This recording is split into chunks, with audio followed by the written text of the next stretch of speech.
మేము 2% ఉన్న వాళ్ళకి 10% ఇస్తేనేమో మేము ఏ రోజు నోరెత్తలేదు, అబ్జెక్షన్ చెప్పలేదు.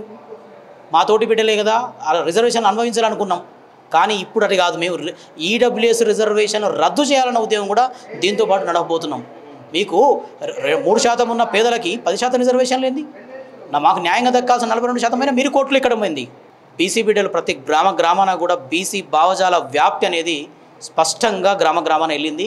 ప్రతి బీసీ బిడ్డకు కూడా అర్థమవుతుంది ఏం అన్యాయం అవుతున్నాం, మనం ఎక్కడ కోల్పోతున్నాం, ఏం కోల్పోతున్నాం, ఉద్యోగాలలో, విద్యలలో, సామాజికంగా, ఆర్థికంగా, రాజకీయంగా ఎంత వెనకబడుతున్నాం అన్న విషయాన్ని ప్రతి బీసీ బిడ్డకు అర్థమవుతున్నది. మీరు తెలంగాణ ఉద్యమం చూస్తే పల్లెన కూడా జై తెలంగాణ అంటూ జెండా పట్టుకొని వచ్చిర్రు. ఎందుకు వచ్చిర్రు? నీరు, నియామకాలు మనకు అన్యాయం జరుగుతున్నాయి, నిధులలో అన్యాయం జరుగుతున్నాయని ప్రతి బిడ్డకు అర్థమైంది. కాబట్టే ఆ అర్థం చేసుకొని జై తెలంగాణ అని చెప్పి పల్లె నుంచి జెండా పట్టుకొని వచ్చిర్రు. అట్లాగే ఈరోజు కూడా నోటికాడ ముద్ద సర్పంచులు, ఎంపీటీసీలు, జడ్పీటీసీలు అయ్యే తరుణంలో కోర్టు స్టే ఇచ్చడం వల్ల అగ్నిగుండంగా మారబోతోంది రాష్ట్రం.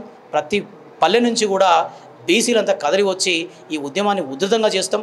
ఆర్ కృష్ణన్న గారు దీన్ని సాధించేంత వరకు కార్యాచరణను ప్రకటించారు. ఇంకా కార్యాచరణను మిగతా రాజకీయ పార్టీలు, ప్రజా ఉద్యమ సంస్థలు, ఉద్యోగ సంస్థలు, విద్యార్థి సంస్థలందరినీ కూడా కలుపుకొని పోయి మేము ఈ ఉద్యమాన్ని తీవ్రతరం చేసే ఆలోచనలో ఉన్నాం. ఇప్పుడు స్టేకి సంబంధించి రాష్ట్ర ప్రభుత్వ ప్రయత్న లోపం కావచ్చు, లేకుంటే వ్యూహాత్మక లోపం కావచ్చు, ఏమైనా ఉందని భావిస్తున్నారు బీసీ సంఘంలో? ఖచ్చితంగా మీరు నిన్న హైకోర్టులో జరుగుతున్న ప్రత్యక్ష ప్రసారాన్ని గమనిస్తే బీసీ బిడ్డలు ప్రభుత్వ అడ్వకేట్ జనరల్ ప్రభుత్వం ఒక క్వశ్చన్ అడిగింది. మీరు తెలంగాణ పంచాయతీరాజ్ చట్టం 285/A దీన్ని గెజిట్లో నోటిఫై చేశారని అడిగింది. నోటిఫై చేశారని అడిగితే కనుక్కొని చెప్తామని చెప్పారు ఆయన. ఇది ఎంత విడ్డూరం అండి!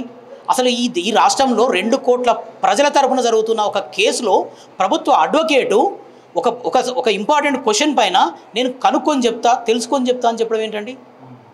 ఇది ఎంత తీవ్రమైన పరిస్థితి ఇది. అంటే మీకు బీసీల పట్ల ఎంత చిత్తశుద్ధి ఉంది, బీసీలకు రిజర్వేషన్లు ఇవ్వాలన్న దానిపైన ఎంత ప్రేమ ఉంది, మీ శ్రద్ధ ఏందన్న విషయం కూడా మాకు తెలిసిపోతుంది కదా.